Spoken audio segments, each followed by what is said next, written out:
ومش دايما النجاة بتبقى انتصار كبير. أوقات كتير بتبقى إنك مريت بفترة صعبة من غير ما تنهار. في حاجات بتحصل عكس رغبتك، بتبقى ابتلاء، وعشان ربنا يختبر صبرك فيها. ممكن تلاقي نفسك مجبر إنك تتعامل مع مشاكل أكبر منك، وبعد كده تكتشف إنها عرفتك على نفسك أكتر.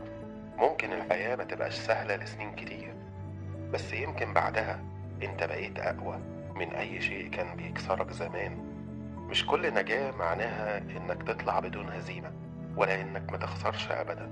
في مشاكل بتتحط فيها عشان تتعلم بعد كده إزاي ترتب أولوياتك، تعرف إن رزقك مش بس في الدنيا، وتفهم إنك لو رضيت باللي ربنا قسمهولك في الدنيا، ربنا هيعوضك عنه خير في الآخرة. فساعات النجاة الحقيقية إنك تمر بظروف صعبة عشان تطلع منك شخص أفضل.